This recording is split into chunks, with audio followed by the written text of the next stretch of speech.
बात करेंगे टेलीफोन पर। सैयद जलालुद्दीन साहब, आपका बहुत बहुत स्वागत है। जी।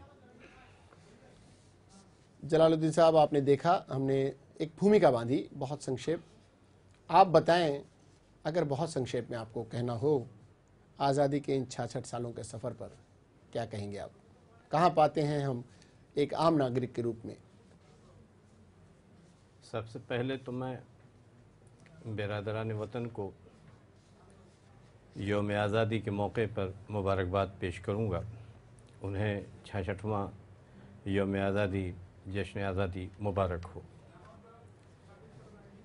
मुल्क ने इन 66 सालों में ज़िंदगी के तमाम शोबों में बहुत तरक्की की, इससे इनकार नहीं किया जा सकता। वो मुल्क जिसे अंग्रेज़ जिस हालत पे छोड़ के गए थे, तो वो आज की तारीख़ में सुई से लेकर के हवाई जहाज़ तक बनाता है। तालीमी अदारे मुल्क की तरक्की के लिए हर फील्ड में खुले, IITs, IIMs, दुनिया भर की यूनिवर्सिटीज़, और ज़िंदगी को बेहतर बनाने की हर सिमत में कोशिश हुई। लेकिन जलाल साहब, हम आपकी बात को आगे बढ़ाएं और आपकी बातों में कुछ चीज़ें ढूंढें। इससे पहले हम आपको बता दें कि हमारे साथ टेलीफोन लाइन पर जोगेंद्र कवाड़े साहब भी जुड़ चुके हैं। जोगेंद्र कवाड़े जी, आपका बहुत बहुत स्वागत है। कवाड़े जी से भी हम बात करें, उससे पहले हम कुछ झलकियां दिखा लेते हैं इन 66 साल के सफ़र पर, और जलालुद्दीन साहब के पास आते हैं।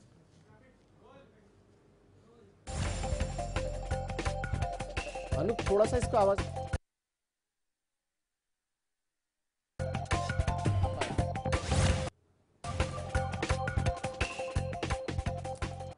कैसा रहा ये सफर?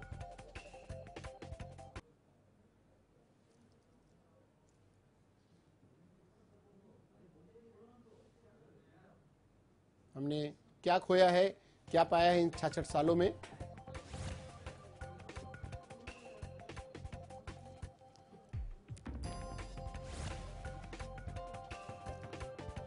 उन्नीस सौ सैंतालीस से अब तक कितने बदलाव हुए?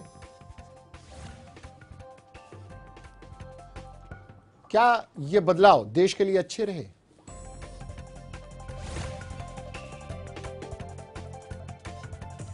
या फिर रहे झंझावतों भरे?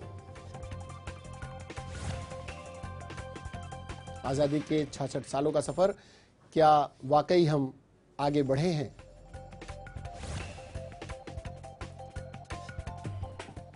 देश में हुए भौगोलिक बदलाव का कैसा रहा परिणाम?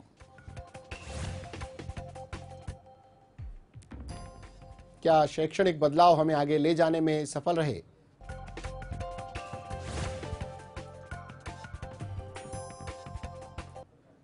क्या आर्थिक नीतियों में हुए बदलाव हमारी आर्थिक स्थिति को सुदृढ़ कर सके?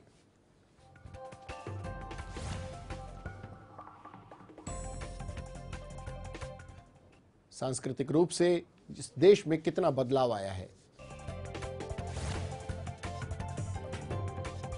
66 वर्षों के दौरान लोकतंत्र का कैसा रहा स्वरूप? जनता और राजनेताओं के बीच कैसा रहा तालमेल?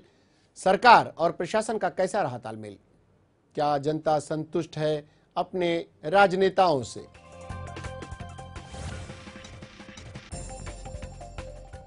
क्या हमारी न्यायपालिका दे सकती है जनता को न्याय?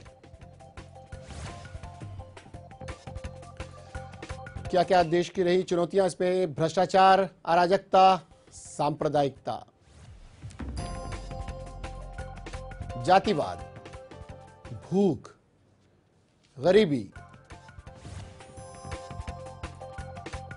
महंगाई, बेरोजगारी, बढ़ती जनसंख्या।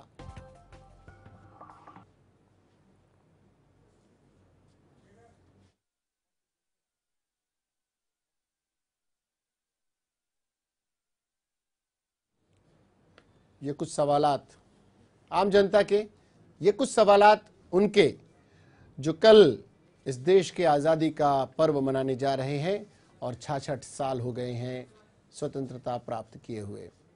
जलाल साहब, आप आशावादी हैं, आपने बहुत अच्छी बातें बताई कि काफ़ी कुछ बदलाव हुए, लेकिन जिन सवालों पर हम बात कर रहे हैं, क्या आपको इन सारे सवालों में कुछ बदलाव नजर आया?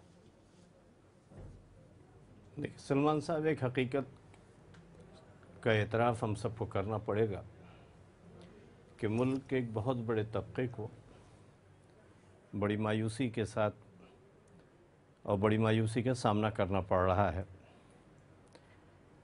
जैसे मिसाल के तौर पर आज की तारीख़ में जंगलों में रहने वाले हमारे आदिवासी भाई, वहाँ पर जो है कहीं न कहीं उन्हें लगता है कि उनके साथ बड़ी नाइंसाफ़ी हुई और यकीनन हुई है, जिसकी वजह से नक्सलवाद का एक बहुत बड़ा मसला है इस मुल्क के सामने। और तकरीबन इस मुल्क का 1/3 हिस्सा आज की तारीख़ में भी ऐसा है जो जंग के मैदान में बदला हुआ है। उसी तरह अक़लियतों का मामला है कि अभी 2 रोज़ कबल इस मुल्क के एक बड़े रहनुमा शरद चंद्र जी पवार ने एक बात कही कि मालेगांव हो या दूसरी जगह हो, इशरत का मामला हो या दूसरे इस तरह के इनकाउंटर्स फेक तरीक़े से जो हुए, उसमें जो है अक़लियतों के दरमियान में बड़ी मायूसी पैदा हुई है। उनके नौजवानों की गिरफ़्तारी, उनके साथ जो है नाइंसाफ़ी, उनके साथ ज़्यादती, इस पर जो है अक़लियती तबके में जो है, जैसा कि उन्होंने उनका बयान था, अब ये पता चला कि साहब एक सेकुलर सरकार के एक बड़े मुखिया की हैसियत से अगर वो ये बात कह रहे हैं तो ये इंतहाई अफसोसनाक बात है। तो ये मुल्क बनने के बाद कम से कम इस मुल्क में एक एहसास हर हिंदुस्तानी के दिल में ये होना चाहिए था कि ये मुल्क मेरा है। और इसके अलावा ज़िंदगी के हर शोबे से ताल्लुक़ रखने वाली तमाम एजेंसियों को भी इस बात का एतराफ़ कराना चाहिए था कि ये मुल्क सबका है। लेकिन बदकिस्मती की बात यह है कि आज भी ज़ात पात की बुनियाद पर डिस्क्रिमिनेशन होता है। वो सच्चर ने जैसे कहा कि साहब मुसलमान आज की तारीख़ में इस मुल्क में दलितों से ज़्यादा बदतर हालत में है। तो मुल्क को इस तरह से तरक्की के रास्ते पर नहीं ले जाया जा सकता है। तमाम बिरादरान वतन को यकसा मौक़े देने होंगे। बदकिस्मती से आज तक कम्युनल वायलेंस बिल नहीं ला सकी सरकार की, जिससे कि इस मुल्क में दंगों को रोका जा सके।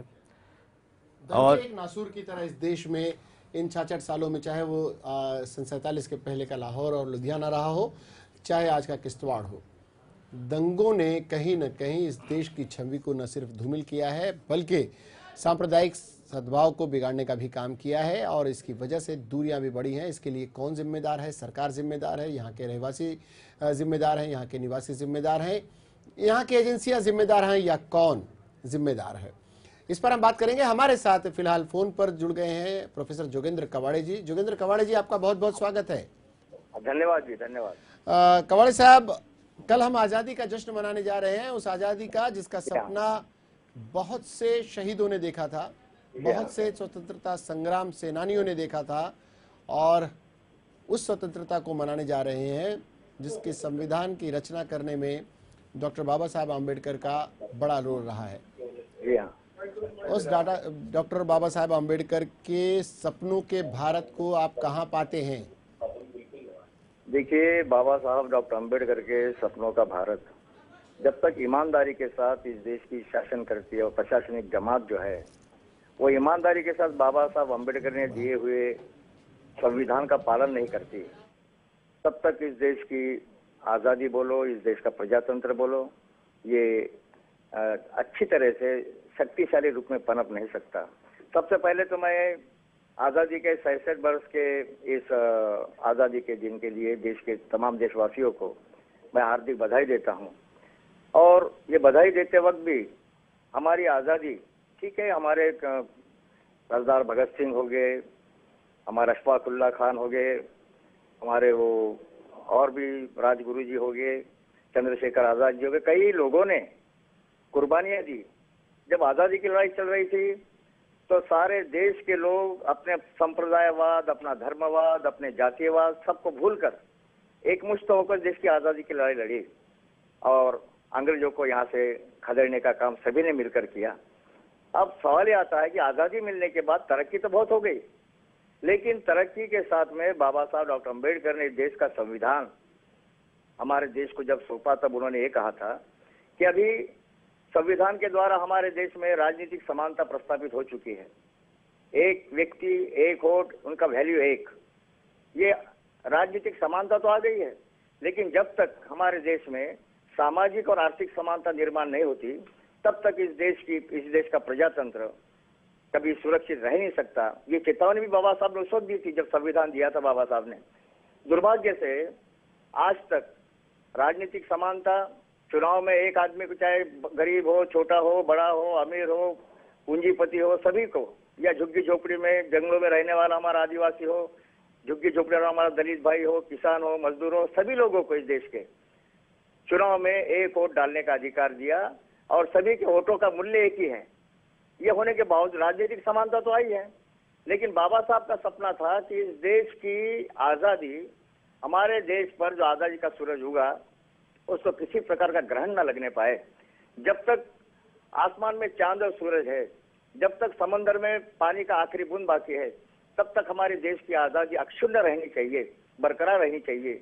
और ये कहते हुए ये तभी साकार होगा, राजनीति के साथ साथ, राजनीतिक समानता के साथ साथ हमारे देश में सामाजिक समानता और आर्थिक समानता जब तक निर्माण नहीं होती, हमारे देश की आजादी को हमेशा खतरा बना रहेगा। बाबा साहब अभी 65 बरस हो चुके हमारे देश की आजादी को, लेकिन जिस देश की बुनियाद भेदभाव पर टिकी हुई है, जिस देश की बुनियाद जातिवाद पर टिकी हुई है, जिस देश की बुनियाद वर्णवाद पर टिकी हुई है, जिस देश की समाज व्यवस्था एक दूसरे को दुश्मनों की तरह देखती है जाति और धर्म के नाम पर, तब तक हमारा देश सुरक्षित कैसा रह सकता है। और इसीलिए सभी ने मिलकर लड़ाई लड़ी आजादी के, लेकिन आजादी का हमारे देश में बेरोजगारी है, करोड़ों नौजवानों के हाथों को काम नहीं है, महंगाई बढ़ रही है, जंगलों में रहने वाले हमारे आदिवासी भाई को आज तक उनका जो मानवीय अधिकार रहते मानवीय अधिकार नहीं मिले। इस देश के दलितों को आज भी आरक्षण के लिए झगड़ना पड़ता है, लड़ना पड़ता है। उनका अधिकार संविधान ने दिया, लेकिन सरकार और बाकी के लोग दे नहीं रहे हैं। हमारे देश के अल्पसंख्यक मुस्लिम भाई है, उनकी भी हालत बहुत बदतर है। उनको जो अधिकार मिलना चाहिए, हमारे देश के राष्ट्रीय प्रवाह में जो आना चाहिए, और उसके लिए जो कुछ करना चाहिए, कोशिश करनी चाहिए। फिर सच्चर आयोग का रिपोर्ट होगा, सच्चर आयोग अभी तक लागू नहीं किया इन लोगों ने, देश की सरकार ने। तो ये सारी बातें हैं, भ्रष्टाचार है, अनाचार है, अत्याचार है, बलात्कार है, दिन दहाड़े सब हो रहा है। ये सारी बुराइयां हमारे देश में जो पनप रही है, दिन ब दिन बढ़ती जा रही है, इसका एकमात्र कारण है बाबा साहब ने दिखाए हुए संविधान के रास्ते से हमारा देश भटक गया है। और जब सरकार भटक जाती है, समाज भटक जाता है। एक बात आपने कही कवाड़े साहब, आपने एक बात कही कि ये देश अपने संविधान से कहीं न कहीं भटका हुआ नजर आता है। इसके पीछे की मूल वजह क्या हो सकती है? इसके पीछे वो सामाजिक समरसता जिसकी आप कामना कर रहे हैं, जिसकी कामना बाबा साहब आम्बेडकर ने की होगी, जिसकी कामना महात्मा गांधी ने की होगी, जिसकी सुभाष चंद्र बोस और शहीद अब्दुल्ला ने की होगी। मैं विश्वास नहीं करता जी, मैं सामाजिक समानता में विश्वास करता हूँ जी। तो सामाजिक समरसता की बात वो करता है। एक तो 5वें मंजिल पर खड़ा हुआ है जी, एक ग्राउंड फ्लोर पर है, एक ही मंजिल पर है। ये दोनों में कैसी समरसता हो सकती है? जब तक एक मंच पर सब लोग आ नहीं जाते, जब तक एक फ्लोर पे सब आ नहीं जाते, 5वां वाला नीचे नहीं आ जाता या नीचे वाला ऊपर 5वें वाले पर नहीं जाता, तब तक समरसता कैसे होगी? तो समरसता के नाम पर इस देश के लोगों को, गरीबों को, अछूतों को, दलितों को, अल्पसंख्यक लोगों को कितने दिन तक आप बेवकूफ बनाते रहोगे? हमारी मांग है, बाबा साहब की मांग थी, बाबा साहब का कहना था, संविधान कह रहा है बाबा साहब का, इस देश में सामाजिक समानता होनी चाहिए। जी। जब समाज समान नहीं होगा, समरसता कैसे आएगी? ये इस समानता के लिए हमारे साथ आप जोगेंद्र कवाड़े साहब बने रहे। सामाजिकता और समानता और राजनीतिक समानता, इसमें कहीं न कहीं अब भी घालमेल है। राजनीतिक समानता के रूप में कोई भी दल चुनाव लड़ सकता है, लेकिन उसमें सामाजिक समानता आज भी नहीं आई है। ये आपका भी मानना है? कहीं न कहीं दलितों में, अल्पसंख्यकों में असुरक्षा का भाव है। ऐसे में हम आज़ादी का जश्न मनाने जा रहे हैं। हमारे साथ कुनिका जी भी जुड़ गई हैं। कुनिका सदानंद जी हमारे सिने अभिनेत्री हैं और साथ ही साथ कई सामाजिक संगठनों से जुड़ी हुई हैं। कुनिका जी, आपका बहुत बहुत स्वागत है। हमारे साथ जोगेंद्र कवाड़े जी बने हुए हैं और चूंकि वो दिल्ली से हमारे साथ फोनों पर हैं, बहुत सारी बातें उनसे भी करनी है। आप बताएं कुनिका जी, हमारे साथ जलालुद्दीन साहब भी हैं, ये बताएं, अगर इस पूरे प्रकरण को आप देखें, 66 साल के सफर को देखें, महिलाओं की आज़ादी को देखें, महिला सशक्तिकरण को देखें, महिलाओं को जो अधिकार मिलने चाहिए तो उसकी देखें, दलितों के अधिकारों की बात करें, हम अल्पसंख्यकों के अधिकारों की बात करें, आप एक सजग नागरिक, एक मशहूर शख्सियत फिल्मों की और सामाजिकता का काम करने वाली, कई रूप में आप हैं। आप कहाँ पाती हैं इस देश को? देखिए, कहीं ना कहीं महिलाओं के लिए कानून ज़रूर बने हैं, काफ़ी अच्छे अच्छे कानून बने हैं उनको शक्ति देने के लिए, मगर कानून का इम्प्लीमेंटेशन नहीं हो रहा है। रहा सवाल अल्पसंख्यक और हमारे दलित भाइयों की जो बराबरी का दर्जा और उनको जो मौके मिलने चाहिए वो इम्प्लीमेंटेशन में मुझे लगता है कहीं ना कहीं हम लोग पीछे मार खा रहे हैं। और उसके अलावा जो महिलाओं की सुरक्षा है वहाँ पे एक बहुत बड़ा प्रश्न चिन्ह है, बिकॉज वो वहाँ पे हम लोग पूरी तरह से महिलाओं को हम सुरक्षा नहीं दे पा रहे हैं। जो विद्या है या जो एजुकेशन फील्ड है उसमें जरूर हमने थोड़े से कदम आगे बढ़ाए हैं। यानी आपको लगता है कि अब भी महिलाएं सुरक्षित नहीं है? हमने जब बात की शुरुआत की थी, हमारे साथ सिर्फ एडवोकेट सैयद जलालुद्दीन साहब जुड़े थे, उन्होंने एक सवाल ये भी उठाया था कि अल्पसंख्यकों में भी आज असुरक्षा की भावना है। 66 सालों के बाद अगर हम जोगेंद्र कवाड़ी साहब जैसे एक बुद्धिजीवी से, दलित बुद्धिजीवी से बात करते हैं तो उनमें भी ये दर्द कहीं ना कहीं उन्हें भी साल रहा है कि दलित भी आज पूरी तरह से अपने आप को सामाजिक समानता में नहीं बंधा हुआ है। आप भी कह रही हैं कि महिलाओं के लिए कानून जरूर बने लेकिन उनका इम्प्लीमेंटेशन नहीं हो पा रहा है ठीक से, और इस मामले में कहीं ना कहीं आप भी असहज हैं। ऐसे में जलाल साहब, आप चूंकि आपने लॉ ग्रेजुएट हैं, आप एडवोकेट हैं, कानूनन अगर इस पूरे मामले को देखा जाए तो क्या इन तीनों में कहीं कानूनी रूप से हम कहीं कमज़ोर पड़ रहे हैं? देखिए, कुछ चीज़ें तो हैं, जैसे अभी मैं बात कर रहा था राइट्स वगैरह पर, तो उस वक्त हमने एक बात कही कि हुकूमतों की नीयत अगर दुरुस्त नहीं होती है तो सारी चीज़ें होती हैं। यूपीए जब से आई तब से उन्होंने एक बात कही कि साहब हम आएंगे और एंटी कम्युनल वायलेंस भी लेके आएंगे, इसके बाद कहीं भी फसादात होंगे तो पता चला कि उन फसादात को कैसे कर्ब किया जाएगा, कानून में जो लोग कानून को जो हाथ में लेंगे उनके साथ हम कैसे सख्ती से निपटेंगे। आज तक आप नहीं बना सके, चाहे वो किश्तवाड़ का मामला हो, कहीं का मामला है, कोई भी ऐसा शख्स जो कानून को आसानी के साथ हाथ में ले लेता है और हज़ारों की मौत का जिम्मेदार होता है, इसके बावजूद उसको हम कटहरे में खड़ा नहीं कर पाते, इसलिए हमारे पास उसको इफेक्टिवली कर्ब करने के लिए लॉज नहीं है। अगर उनको इस तरह की चीज़ें बनाई जाएँ और उस पर जो है सख्ती और ईमानदारी के साथ काम हो, दूसरा ये कानून बरतने के सवाल पर किसी तरह का भेदभाव नहीं होना चाहिए। कानून को जब तक आप ईमानदाराना तरीके से उसको नाफिज नहीं करेंगे तब तक जो है समाज में जो है कानून का जब खौफ होगा तभी जानिए हुकूमतों को भी इकबाल होता है, तभी समाज में जो है उसका खौफ भी होता है और तभी किसी के अंदर यह हौसला भी नहीं होता कि वो कानून से खिलवाड़ करे। बदकिस्मती की बात यह है कि इस सिलसिले में जो है हुकूमतों की नीयत जो है, माफ़ी के साथ अर्ज करूँ, साफ नहीं रही है। हुकूमतों की नीयत साफ नहीं रही है। अगर 66 साल के बाद आज़ादी का जश्न मनाने की पूर्व संध्या पर बैठे अतिथि वो किसी न किसी राजनीतिक दल से जुड़े हैं, कई सामाजिक संगठनों से जुड़े हैं, उन्होंने अपने जीवन का बहुत सारा साल इन पूरे सामाजिक कर्मों को दिया है, ऐसे में भी वो खुश नज़र नहीं आते। आज़ादी का जश्न हम फिर भी मनाएंगे, एक दूसरे को बधाइयाँ हम फिर भी देंगे, ये हमारे लिए ज़रूर आज़ादी का जश्न मनाने का दिन है, लेकिन थोड़े सा हम अपनी आत्म विवेचना करते चले। हमारे साथ अबू आसिम आज़मी साहब भी जुड़ गए हैं। अबू आसिम आज़मी साहब, आपका बहुत बहुत स्वागत है। बहुत बहुत शुक्रिया आपका। अबू आसिम आज़मी साहब, कल आज़ादी का जश्न हम मनाने जा रहे हैं। हमारे साथ कुनिका जी हैं, हमारे साथ फ़ोन लाइन पर प्रोफेसर जोगेंद्र कवाड़ी जी हैं, हमारे साथ एडवोकेट सैयद जलालुद्दीन साहब हैं। और अब आप बताएं कि कल जब आज़ादी का जश्न मनाने जा रहे हैं हम, ऐसे में इस देश के सामने कई सवाल हैं, उन सवालों में आप अपने आप को कहाँ पाते हैं? नहीं, कहने के लिए तो हम आज़ाद हैं। 1947 में हमारे बुजुर्गों की, इस देश के वो लोग जो इस देश से प्रेम करते थे, उन्होंने अपनी कुर्बानी दे करके लाखों लाखों लोग मारे गए और इस देश से गुलामी से आज़ादी मिली। मगर मैं, शायद किसी को मेरी बात बुरी लगे, लेकिन मुझे लगता है कि गोरी चमड़ी वाले यहाँ से भगा दिए गए और हम आज़ाद हो गए। लेकिन आज भी हम गुलामी की जंजीर में जकड़े हुए हैं, लेकिन वो सिर्फ रंग बदल गया है, अंग्रेज़ों की जगह पे काली चमड़ी वाले आ गए हैं। आज़ादी नाम की है, लेकिन इस देश का जो संविधान बना, इस देश में कानून बना, वो कहीं न कहीं उसके अंदर डिस्क्रिमिनेशन है, उसके अंदर जो है इंसाफ नहीं है। हम ज़रूर कल सुबह उठेंगे, 7 बजे जाएंगे, 25-30 जगह पे झंडे फहराएंगे और ये गीत भी गाएंगे कि सारे जहाँ से अच्छा हिंदुस्तान हमारा, हम बुलबुले हैं उसके वो गुलसिता हमारा। लेकिन कहीं न कहीं दिल में एक चुभन ज़रूर है कि क्या हमारे बुज़ुर्गों ने इसी आज़ादी के लिए अपनी कुर्बानी दी थी, जहाँ इंसाफ नहीं मिल रहा हो आज।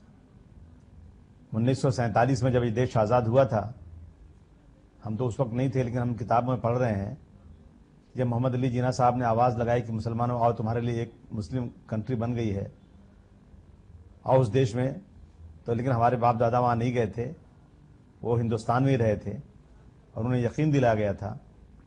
दिल्ली की जामा मस्जिद की दीवारों से मौलाना अबुल कलाम आज़ाद साहब ने तकरीर करके कहा था कि मुसलमानों इस मुल्क को छोड़कर मत जाओ, तुम्हारे बाप दादाओं की हड्डियाँ यहीं की कब्रिस्तान में दफन है, तुम्हें वास्ता है ताजमहल के हुस्न का इस मुल्क को छोड़कर मत जाओ, तुम्हें वास्ता है लाल किले की दीवारों का, तुम्हें चीख चीख कर पुकार रही हैं। मुसलमान नहीं गया था, लेकिन मैं ये कहूँ अगर आज कि उस वक्त मुसलमान इस देश के अंदर 28% से लेकर कहीं न कहीं 55% तक अच्छी नौकरियों में था, लेकिन आज इस देश में आज़ादी के बाद गुलामी की जंजीर निकल जाने के बाद आज वही मुसलमान इस देश में 2.5 से 3% नौकरियों में आ गया है। सचर कमेटी की रिपोर्ट आई है, वो खुलेआम कह रही है कि मुसलमान आज इस देश में भिखमंगा हो गया है, लेकिन उसके साथ इंसाफ नहीं हो रहा है। तो मैं आज़ादी की सालगिरह तो मनाऊंगा, लेकिन आंखों में आंसू होगा, दिल में एक जी अबू आसिम आज़मी अफसोस साहब, होगा। हम आते हैं आपके पास। आज इंसाफ नहीं हो रहा है देश के अंदर। अबू आसिम आज़मी साहब आपके पास आते हैं। बड़ा ही अफसोस के साथ मुझे कहना पड़ रहा है कि हम जब इस शो की शुरुआत कर रहे थे तब से अब तक हर एक के दिल में कहीं ना कहीं कोई टीस है, लेकिन इसके बावजूद एक जज्बा ज़रूर है कि हम आज़ादी का जश्न ज़रूर मनाएंगे। ये आशावाद भारत के लिए बहुत बड़ी बात है, लेकिन 66 वर्षों तक सिर्फ हम एक टीस लेकर जी रहे हैं, ये ज़रूर अभी भी मन को टीसता है। एक छोटे से ब्रेक के बाद हम लौटेंगे। हमारे साथ हमारे सारे अतिथिगण मौजूद हैं, कहीं जाइएगा नहीं। मुद्दे की बात में 66 वर्षों के सफ़र का पूरा खाका अभी तैयार है, बहुत कुछ कहना बाकी है, कुछ पॉजिटिव बातें भी ज़रूर होंगी। कहीं जाइएगा नहीं, देखते रहिए मुद्दे की बात।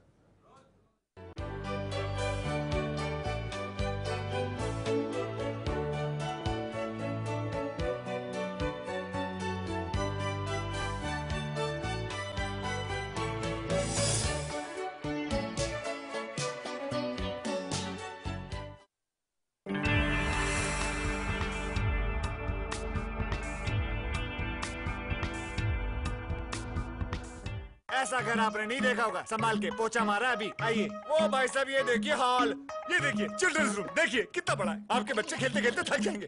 हो गया, मजे ले लिए। आइए। और यह है बेडरूम, इसकी खिड़की से तारे दिखते हैं, तारे। आपको क्या लगा प्रॉपर्टी डीलर हुआ? अरे आपको अपना घर दिखा रहा था। Pearls infrastructure. हम जानते हैं कि घर अरमान, उम्मीदों और सपनों का बना होता है, तभी तो हम घर बनाते हैं, जिंदगियां बनाते हैं। अक्षय, बाथरूम कब धोगे? आज संडे है ना। हूँ सैयद जैदी और काफी दिनों के बाद एक बार फिर आप मुझसे रूबरू हैं। बात करेंगे गरीबी पर सरकार के उस अनर्थ शास्त्र की।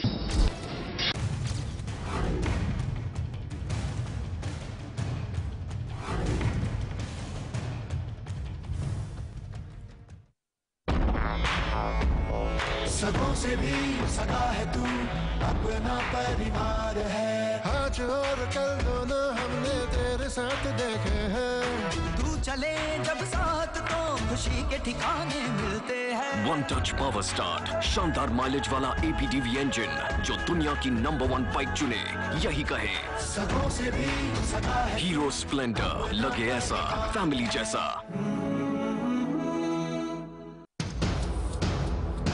कौन लगा रहा है पानी में सेंध? कौन कर रहा है मुंबई में पानी की चोरी? जल्द आ रहा है ऑपरेशन वाटर माफिया, सिर्फ लेमन न्यूज पर।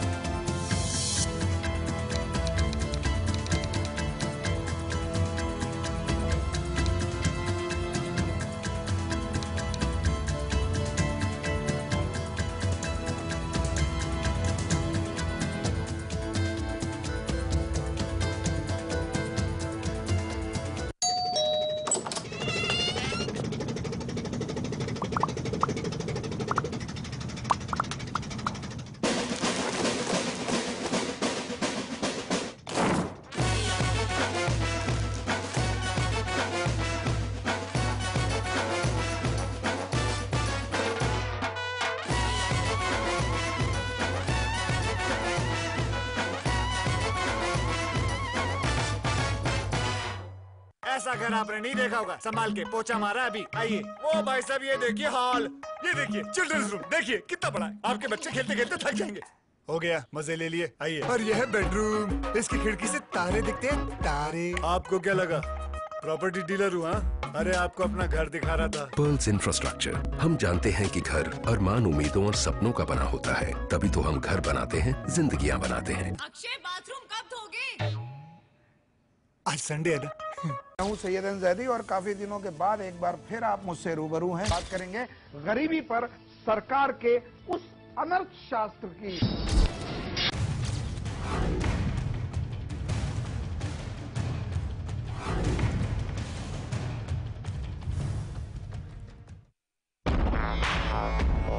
सगों से भी सगा है तू, अपना परिवार है। आज और कल दोनों हमने तेरे साथ देखे हैं। तू चले जब साथ तो खुशी के ठिकाने मिलते हैं। वन टच पावर स्टार्ट, शानदार माइलेज वाला APDV इंजन जो दुनिया की नंबर 1 बाइक चुने, यही कहे। सगों से भी सगा है। हीरो स्प्लेंडर, लगे ऐसा फैमिली जैसा।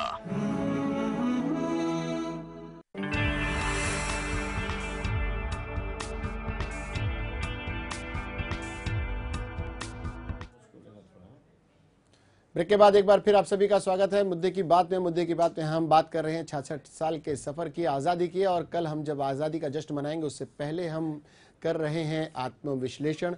हम हैं कहाँ, हमने क्या खोया है, हमने क्या पाया है। अब तक की बातचीत से ये नतीजा निकलता है कि कहीं भी समाज का कोई भी तबका पूरी तरह से खुश नहीं है। जिम्मेदार कौन है? न्यायपालिका, कार्यपालिका, लोकपालिका या फिर यहाँ की जनता खुद?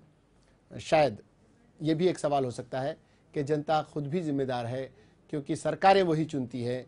सरकारों के माया जाल में फंसती जनता ही है। आखिर होता क्यों है ऐसा? हमारे साथ अबू आसिम आजमी साहब हैं, हमारे साथ एडवोकेट सैयद जलालुद्दीन साहब हैं, हमारे साथ कुनिका सदानंद लाल जी हैं, और फोन लाइन पर हमारे साथ दिल्ली से जुड़े हुए प्रोफेसर जोगेंद्र कवाड़े। कुछ और भी बुद्धिजीवियों से हम बात करने की कोशिश करेंगे। बात जलाल साहब, आप अबू आसिम आजमी साहब को सुन रहे थे, आपने कुनिका जी को भी सुना, आपने जोगेंद्र कवाड़े साहब को भी सुना।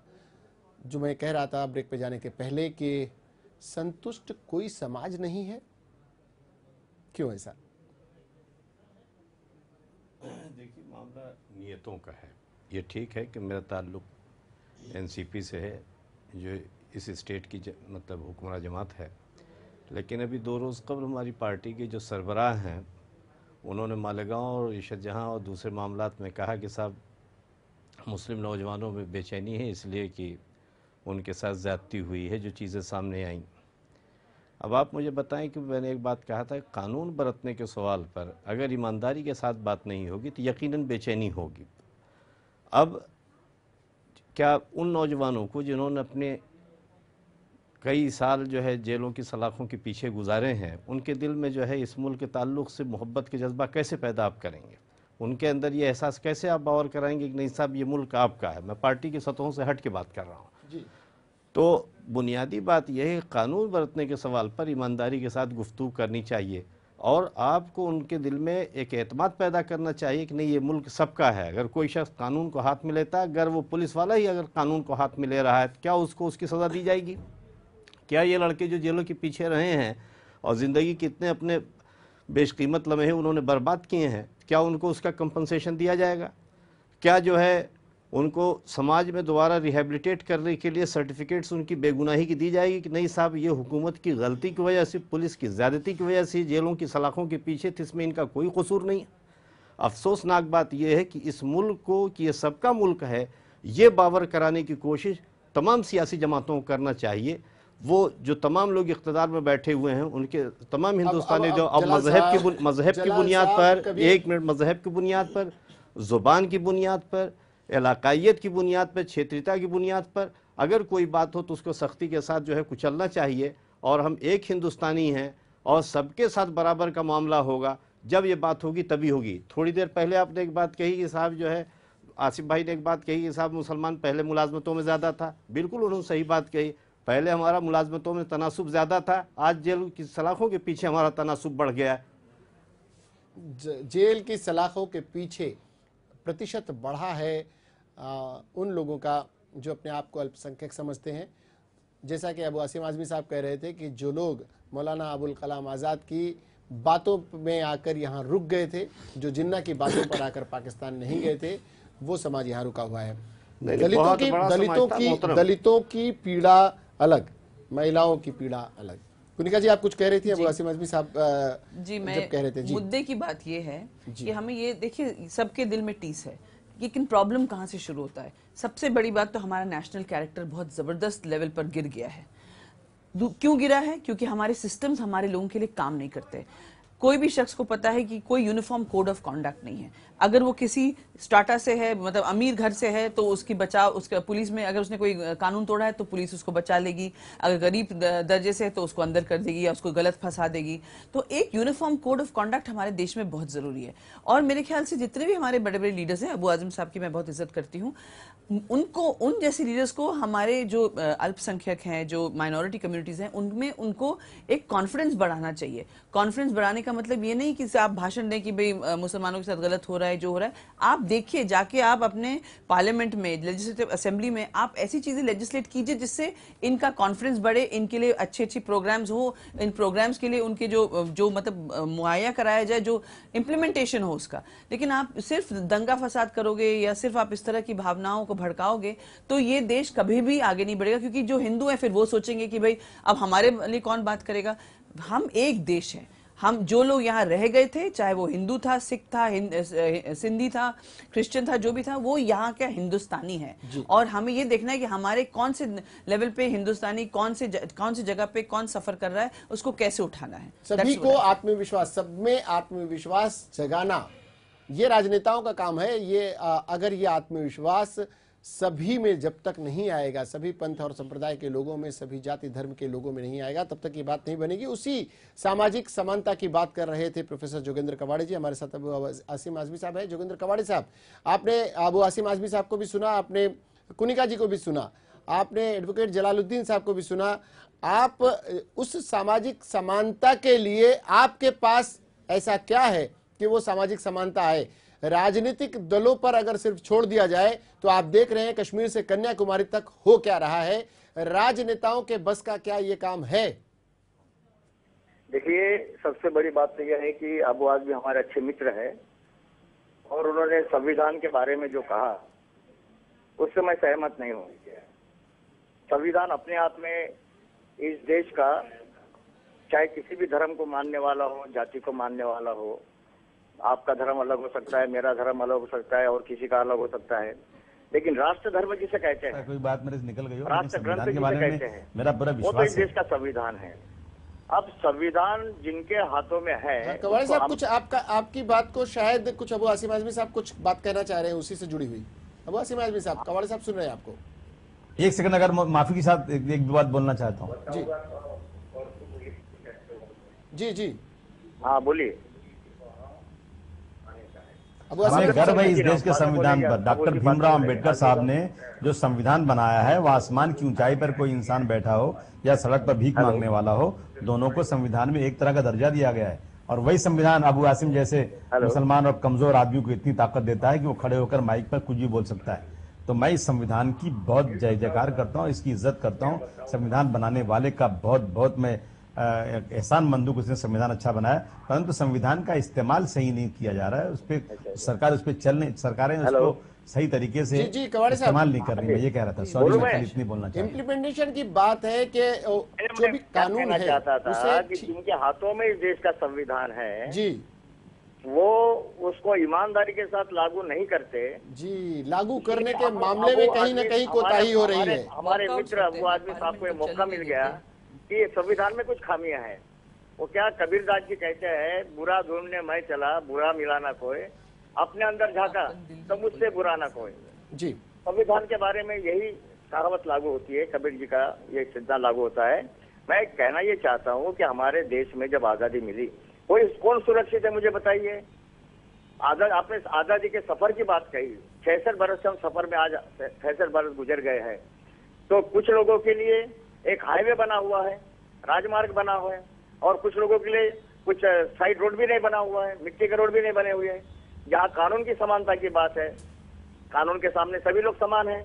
लेकिन आज तक का इस देश के लोगों का अनुभव यह है कि कुछ लोगों के लिए कानून अलग और कुछ लोगों के लिए कानून अलग और कुछ लोगों के लिए कानून। कवाड़े साहब ये मेरी बात सुनिए। जी सभी का दर्द, हमारे एडवोकेट साहब है, हमारे आजमी साहब है, इस देश का दलित हो, चाहे अल्पसंख्यक मुस्लिम हो, चाहे माइनॉरिटी बुद्धिस्ट माइनॉरिटीज हो, या जो भी माइनॉरिटीज है। अब देखिए ना, बिहार के बोधगया में दुनिया के 300 करोड़ बौद्धों का श्रद्धा स्थान है, महाबोधि महाविहार। उस पर 7 जुलाई को 10 बम फोड़, सीरियल बम फोड़े गए, बम फोड़ हुए, लेकिन आज तक देश की सरकार ने अपराधियों को नहीं पकड़ा। तो 19 तारीख को हम रैली करने जा रहे हैं दिल्ली के जंतर मंतर पर। सवाल ये आता है कि जब आजादी की लड़ाई, अबू आजम साहब ठीक कहा, हमारे एडवोकेट साहब ने भी ठीक कहा, हमारी बहन जी ने भी ठीक कहा, सवाल ये आता है कि आजादी की लड़ाई सबने मिलकर लड़ी ना जी। और सबने मिलकर लड़ने के बाद जब आजादी हाथ में आई, हमारे हाथ में आई, हमारे कब्जे में आई, तो आजादी के फल कुछ इन्हीं गिने लोगों के घर में जा रहे हैं, उन्हीं गिने लोग। इसीलिए मैं ये कहना चाहता हूँ, ये जैसे कि ये कहते हैं ना कि जब जरूरत थी चमन को तो खून हमने दिया, जब जरूरत थी चमन को तो खून हमने दिया, बाहर आई तो कहते हो कि अब तुम्हारा काम नहीं। इस देश के माइनॉरिटी, इस देश के दलित, इस देश के आदिवासी, कवाड़े साहब, ज्यादा कंस्ट्रक्टिव ये होगा अगर आप जैसे लीडर, अबू आजिम साहब जैसे लीडर अगर इस देश के बारे में बात करें और कहें कि बोधगया में अटैक हुआ है, मतलब हमारे देश पे किसी ने अटैक करने की हिम्मत कैसे की, चाहे वो बुद्धिस्ट, और अगर मालेगांव में अटैक हुआ तो हमारे देश के लोगों के ऊपर कैसे किसी ने। आप जो बैनर लेके चलते हैं बुद्धिस्ट का, माइनॉरिटी का, इसको, क्योंकि इसका फायदा हमारे देश के जो आजू बाजू के जो पड़ोसी हैं उसका फायदा उठाते हैं इस सेंटिमेंट का। क्या मतलब होता है मुझे बताइए ना। देश यानी कोई पर्वत हो, कोई नदी है, कोई नाले है, कोई पत्थर का देश नहीं होता।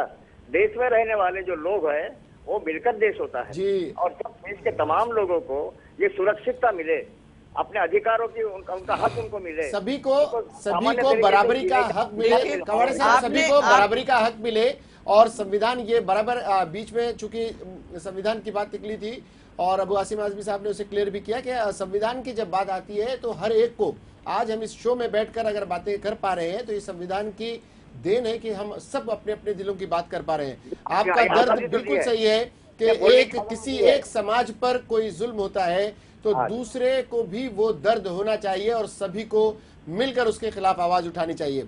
कवाड़े साहब, आप वहां से हमारे साथ जुड़े रहे, काफी बातें की आपने, हम कभी रूबरू जरूर आपसे इस पूरे प्रकरण पर, पूरे विषय पर जरूर आपसे 1 to 1 बात करना चाहेंगे। आपका बहुत बहुत शुक्रिया हमारे साथ जुड़ने के लिए। ये जोगेंद्र कवाड़े साहब थे हमारे साथ, चूंकि दिल्ली से थे और हमारे अन्य अतिथियों के साथ जुड़े हुए थे। काफ़ी बातें मन में उनके भी टीस है, मन में हमारे, और जो हमारे साथ इस वक्त लाइव स्टूडियो में बैठे हैं दोनों अतिथि और हमारे साथ लाइव जुड़े हुए हैं अपने कार्यालय से अबू आसिम आजमी साहब। जलाल साहब, आप इस विषय पर कुछ कहना चाह रहे थे। हमारे कुछ समस्याओं पर हमने माइनॉरिटीज़ की बात की, हमने दलितों की बात की, हमने वुमेन एम्पावरमेंट की बात की।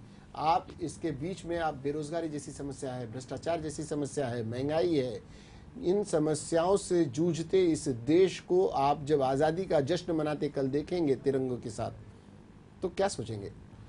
देखिए सलमान साहब, ऐसा है बुनियादी बात कि इस मुल्क की बड़ी बदकिस्मती है कि इस मुल्क के हुक्मरानों ने इस मुल्क में यह एहसास लोगों के दिलों में बावर कराने में नाकाम रहे कि ये मुल्क सबका है। जो कोनिका जी कह रही थी, बिल्कुल बात सही है कि बहैसियत हिंदुस्तानी ये मुल्क सबका है, लेकिन उसमें आज की तारीख में आप ये देखेंगे कि साहब इन तबकात में ये एहसास क्यों पैदा हुआ। आज जंगलों में रहने वाला आदिवासी बंदूक क्यों उठा रहा है, क्यों नक्सलवाद का मामला आया, कहीं न कहीं उनके साथ मतलब जो उनकी बेचैनी की वजह, कहीं न कहीं उनके साथ ज़्यादती, जुल्म, नाइंसाफ़ी का मामला है। सच्चर जो है अपनी कमेटी की रिपोर्ट में कहते हैं कि मुसलमान इस मुल्क का जो है, महाराष्ट्र के सिलसिले में कहते हैं जहाँ बड़ी सेकुलर सरकार है, कि वहाँ 35% मुसलमान जो है वो जेल की सलाखों के पीछे। जलालुद्दीन नहीं कह रहे हैं, सच्चर कह रहा है। तो लोगों के दिलों में ये जो बेचैनी है उसको दूर करने के लिए बुनियादी चीज़ ये थी कि एक था कि एंटी कम्युनल वायलेंस बिल आएगा, हज़ारों लोगों के मार दिए जाते हैं, ये जिम्मेदारी नहीं तय हो पाती कि साहब किस शख्स ने ये फसाद करवाया था। 71 में चाहे मालेगांव का मतलब भिवंडी का मामला रहा हो, मैं महाराष्ट्र के तनाजुर में बात कर रहा हूँ, चाहे महाराष्ट्र का मामला रहा हो, चाहे बम्बई शहर का जो है आपके 92 दंगा रहा हो, कितने दंगाइयों को सज़ा दी गई, श्री कृष्ण कमीशन आप मुकर्रर कर देते हैं, आप कमीशन की रिपोर्ट आ जाती है, कमीशन की रिपोर्ट आती है, लेकिन उसमें किसी तरह की इम्प्लीमेंटेशन नहीं होता। तो वो तबका जो उससे मुतासिर होता है, यकीनी तौर पर वो जो है उसके दिलो दिमाग में आग लगती है कि साहब हमारे साथ नाइंसाफी है, कानून बरतने के सवाल पर दो मेयार कायम है। ये बात जो है जब तक खत्म नहीं होगी तब तक माफ कीजिएगा लोगों के दिलों में हिंदुस्तानियत का वो जज्बा नहीं पैदा हो सकता। इसके लिए उनके दिलों में एक एहसास आपको पैदा करना पड़ेगा कि ये मुल्क सबका है और कानून बरतने के सवाल पर दोहरा मेयार नहीं है। कानून बरतने के सवाल पर यह होना चाहिए कि सभी के लिए है, ये देश सबका है। जब तक ये भावना सभी में नहीं जागेगी तब तक बात बनने वाली नहीं है। अब आसिम आजमी साहब आप सुन रहे थे, कवाड़े साहब को भी आप सुन रहे हैं, औरों को भी आप देख रहे हैं, कमेटियों पर कमेटियां और आयोग पर आयोग, ये सारी चीजें बन रही हैं। इसमें भारतीयता, इसमें आपसी बंधुत्व, इसमें हिंदू मुस्लिम सिख ईसाई के बीच का सामंजस्य, इनके बीच में जो एकता होनी चाहिए, इसमें जो भाईचारगी होनी चाहिए, जो आम जनता में देखने को मिलती है, लेकिन आम जनता से बाहर सक्रिय रूप से सामाजिक या राजनीतिक दलों से जुड़े हुए लोगों के बीच में ये चीज नहीं देखने को मिलती है। इसके पीछे के कारण क्या है? पॉलिटिक्स नहीं, इसके कारण क्या है कि राजनीतिक दल जो है वो सोचता है कि मैं किस तरह से भावनाओं को भड़का करके वोट लूं। अभी बीजेपी के लोग लिख रहे हैं कि मैं हिंदू हूं, राष्ट्रवादी हूं। मैं हिंदू, भाई मैं राष्ट्रवादी हूं, मैं हिंदुस्तानी हूं, मैं हिंदू हूं, ठीक है आपका, मैं मुसलमान हूं, मैं हिंदू हूं, मैं क्रिश्चियन हूं, मेरा धर्म अपनी जगह पर है। परंतु देश में राजनीति की बात है, भाईचारगी की बात है, तो धर्म अपने अपने घर में अपने अपने सबका रहना चाहिए। हर इंसान को अपने धर्म पर पूरी ताकत के साथ, सच्चाई के साथ चलने का पूरा हक है, कोई रोक नहीं सकता। परंतु जो राजनीति में धर्म आ गया कि ये मैं हिंदू हूं, मैं सिर्फ हिंदू काम करूंगा, मैं मुसलमान हूं, सिर्फ मुसलमानों को इंसाफ दूंगा, अगर इस तरह की चीज आएगी तो फिर लोगों के अंदर बेचैनी होगी। और यही हो रहा है यहाँ पे आजकल। जो अभी देखिए एक SMS आया हुआ है, उसमें भेजा है बीजेपी के लोगों ने कि पूरे दुनिया में 56 मुल्क हैं, मुस्लिम कंट्री हैं, किसी भी देश में हज के लिए सब्सिडी नहीं दी जाती, तो हिंदुस्तान में क्यों दी जाती है? मैं उनसे पूछूं ये कि आप ये भी तो लिखिए ना उसमें कि देश में, महाराष्ट्र की बात करूं, मैं असेंबली में बैठता हूं, हजारों करोड़ मंदिरों के लिए दिया गया, तो मस्जिद के किसी दरगाह के लिए क्यों नहीं दिया गया? आप ये भी जरा बोलते भाई दरगाहों को भी देना चाहिए। अगर ये कहा कि नासिक में कुंभ मेले के लिए कई सौ करोड़ दिया गया, तो आप ये नहीं बता रहे। देखिए हर इंसान ये जो है इन चीजों को ला करके जो बेचारे लोग नहीं जानते उनके अंदर जज्बात पैदा कर रहे हैं कि ये सरकार जो मुसलमानों के बहुत कर रही है। इस तरह के एक तो सोशल साइट पर अखबारों के जरिए, सुनिए ना, ये चुनावी वर्ग ही जो है ना, सुनिए, ये चुनावी लोग जो ये राजनीतिक नेता है ना, इन्हीं पे बंधन लग जाए अगर, तो मुझे लगता है कि देश में अमन शांति हो सकती है और देश में कुछ न कुछ कानून लागू हो सकता है। बड़ी बात है कि एक राजनीतिक दल से जुड़े हुए होकर भी करके ये कर रहे हैं, इस वजह से ज्यादा नफरत फैल रही है। जी, आप एक राजनीतिक दल से जुड़े हुए हैं, उसके बावजूद अगर आप इस बात को मानते हैं कि राजनेताओं द्वारा ही ज्यादा ये वैमनस्य से फैलाया जाता है, तो ये बड़ी बात है। जलाल साहब आप कुछ कहना चाह रहे थे? नहीं, मैं आसिम भाई की बात पूछकर कह रहा था कि हज के सिलसिले में एक बड़ी गलतफहमी जो संघ परिवार के लोग पैदा करते हैं, उसमें अगर ऑटोनोमस हज बॉडी अगर एक बन जाए तो जिस रेट पर आज की तारीख में, जिन पैसों में आज की तारीख में लोग हज करते हैं, उससे ज्यादा सस्ते रेट में करेंगे। भारत सरकार जिस तरह से वहाँ सारा करप्शन मचा रहता है, वहाँ मतलब घरों की बुकिंग से लेकर फ्लाइट के लेकर के। जलाल साहब हम यही कहना चाह रहे हैं कि इन 66 सालों में ऐसी समस्याएं, ऐसे अगर गलतफहमियों को हम दूर नहीं कर पाए तो वो लोग कौन हैं जो इन गलतफहमियों को बढ़ा भी रहे हैं, इसमें खाद पानी भी दे रहे हैं? आज भी लाहौर, लुधियाना और किश्तवाड़ एक मकाम पर खड़े नजर आते हैं, जगह जगह पर आपको दंगे होते नजर आते हैं। दंगे क्यों होते हैं? इसलिए कि आपने आजादी के बाद, मोहतरमा एक मिनट, आज की तारीख में आजादी के बाद आज तक किस दंगे की, उस पर जो है कितने दंगाइयों को सजा आपने दिया? 84 में अगर सिखों को जिंदा जलाया गया, मारा गया, उसमें जो लोग मुलविस रहे उसमें आपने कितनों को किया? 92 में जो दंगा हुआ है उसमें जितने लोग मारे गए तो उसमें आपने कितने दंगाइयों को सजा दिया? उसके लिए कहीं न कहीं नहीं, उसके लिए कहीं न कहीं रेस्पॉन्सिबिलिटी जो है फिक्स करनी पड़ेगी और जिसे उस तरह के कुछ लॉज लाने पड़ेंगे जिसकी बुनियाद में सख्ती के साथ उसको आप कर्ब करें। एंटी कम्युनल वायलेंस की बिल की मैंने बात किया, आज तक नहीं किया जा सका। मैं कुछ बोलूं प्लीज, दो शख्स के बीच में मैं भी कुछ बोलूं, महिलाओं की भी आवाज सुन लीजिए आप लोग जरा, अबू आजम साहब जी। मैं ये कह रही हूँ कि सबसे बड़ी बात, सबसे बड़ी दुख की बात यह है कि 66 साल के बाद भी हमको अगर किसी को सब्सिडी देना पड़े तो ये हमारे देश के कानून और देश के गवर्नमेंट की बहुत बड़ी फेलियर है। लोगों को इतना समर्थ होना चाहिए कि वो अपने मर्जी से अपने पैसे से जाकर हज कर सके। नहीं, सब्सिडी हज के लिए जो दिखावा है वो छलावा है। हाँ, नहीं बिल्कुल, अब गलत प्रोपेगेंडा किया जाता है, गलत प्रोपेगेंडा किया जाता है। अच्छा, एक और बात आप जो उसको इंडिपेंडेंट बॉडी बना दीजिए, मुसलमान कर लेगा। एक मुझे बोलने दीजिए प्लीज। एक बात अभी उन्होंने जैसे कहा कि भाई मुस्लिम लीडर मुस्लिम के लिए बात करेगा, हिंदू लीडर हिंदू के लिए, बिल्कुल गलत बात है। आपको मैं बताऊं, जो रोड्स की बात अभी कर रहे थे हम, अब आप रिलीजन से हटकर नहीं, हम आपके पास आप पे ही आते हैं। हमारे साथ फोन पर एक और शख्सियत जुड़े हमारे साथ, बाबा सिद्दीकी साहब फोन लाइन पर जुड़ गए हैं। विधायक है बांद्रा से और महाराष्ट्र असेंबली में बांद्रा का प्रतिनिधित्व करते हैं। बाबा साहब, आपका बहुत बहुत स्वागत है। बाबा सिद्दीकी साहब, बाबा सिद्दीकी साहब फोन डिस्कनेक्ट हो गया है, हम दोबारा उनके पास आएंगे। कुनिका जी, आप कुछ कह रही थी? मैं कह रही थी, चलिए हम धर्म से हटकर एक बात करते हैं। आप देखिए, अब जिस मिनिस्टर के पास पीडब्ल्यूडी या एनएचएआई का जो पोर्टफोलियो होता है, उसमें वही रोड बनाए जाएंगे या वही छोटी गलियां बनाए जाएंगी जिसमें उसको अगले इलेक्शन में खड़े होकर हमने देखा है, लोगों को, जनप्रतिनिधियों को देखा है, जहां से वोट नहीं मिलते वहां की गलियों का काम नहीं करते कहते हैं बेशर्मी से यहाँ से वोट नहीं मिला है कि भाई हमको पता चला आपने वोट नहीं दिया और मैं आपका गली का ये कड़प्पा क्यों लगाऊं, मैं आपकी नाली क्यों बनवाऊं, ये बेशर्मी है। सारे किसने उलझा रखा है? तो सलमान साहब, यही मैं आपको कह रही हूँ, मैं आपको कह रही हूँ, हमारा नेशनल कैरेक्टर गिर गया है। लोग अपने वोट बेचते हैं, वो ये नहीं सोचते कि 5 साल तक उनको झेलना पड़ेगा। बाबा सिद्दीकी साहब जुड़ गए हैं। बाबा सिद्दीकी साहब, आपका बहुत बहुत स्वागत है।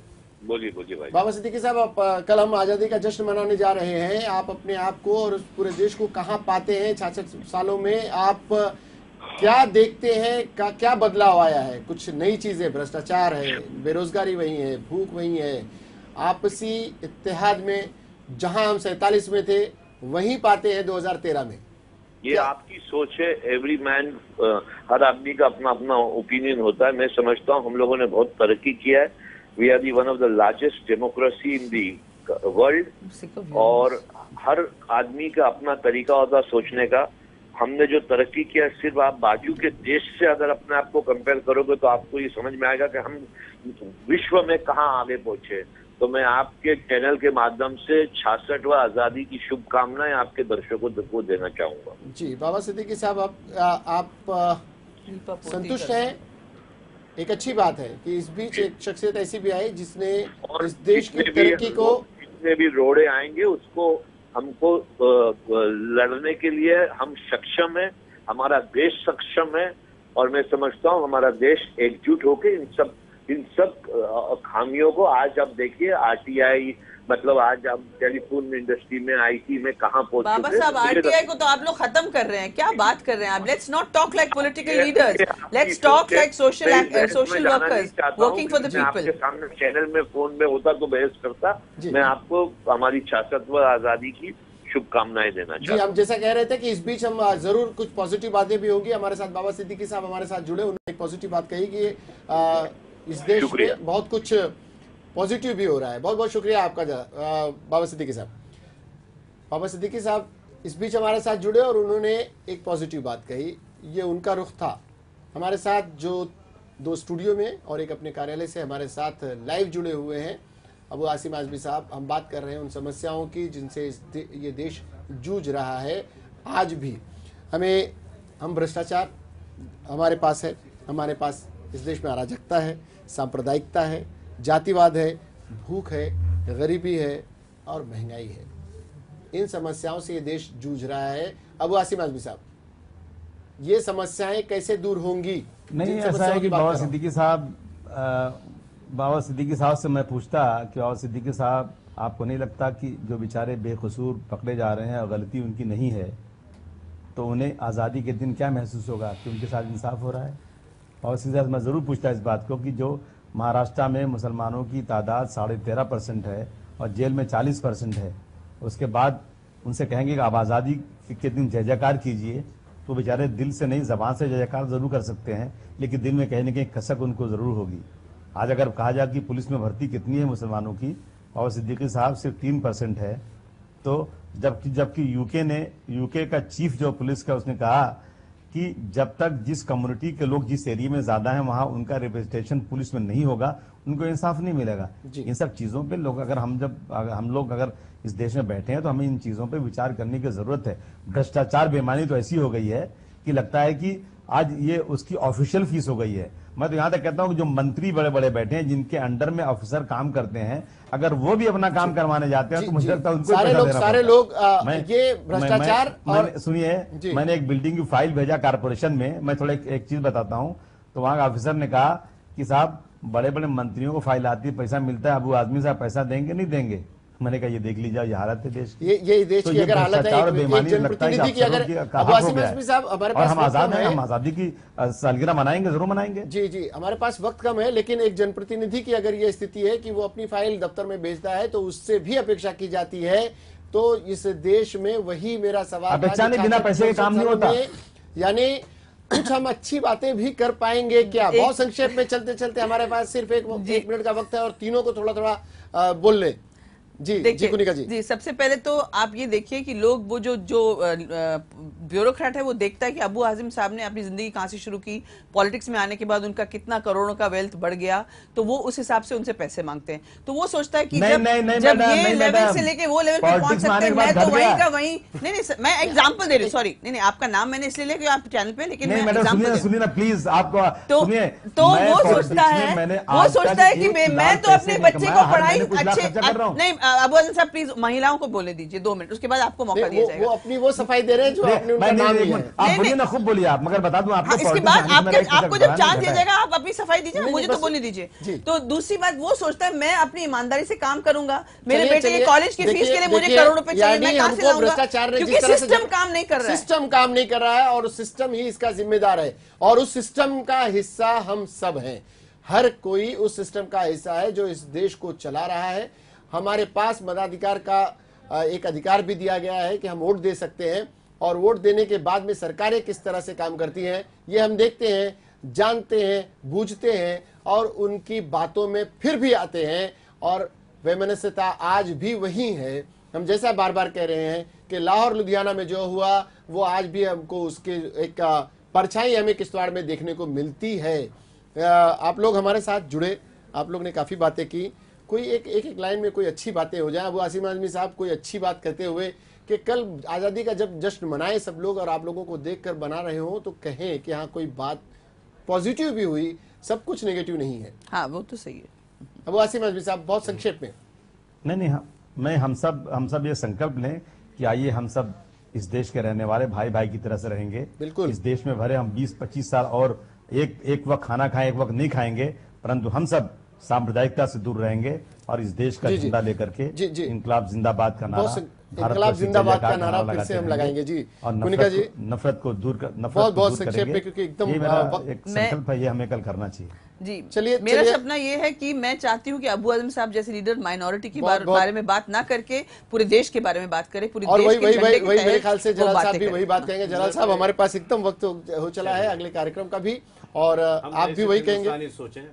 एक बहसियत हिंदुस्तानी हम सोचें, एक पॉजिटिव बात यही होगी कि बहसियत हमें हिंदुस्तानी सोचना होगा। और कल का आज़ादी का जश्न, अपने सभी दर्शकों को हम इसकी बधाई देते हैं, अग्रिम बधाई देते हैं। हमारे साथ आने वाले सभी अतिथियों का बहुत बहुत स्वागत। आपने बहुत बहुत शुक्रिया भी अदा करते हैं कि आप लोग आए, अपनी बातें रखी और कुछ अच्छी बातें भी ज़रूर की आपने चलते चलते। बहुत बहुत शुक्रिया। मुद्दे की बात में फ़िलहाल के लिए इतना ही। पूरी टीम को दीजिए इजाज़त, लेकिन देखते रहिए लेमन न्यूज़।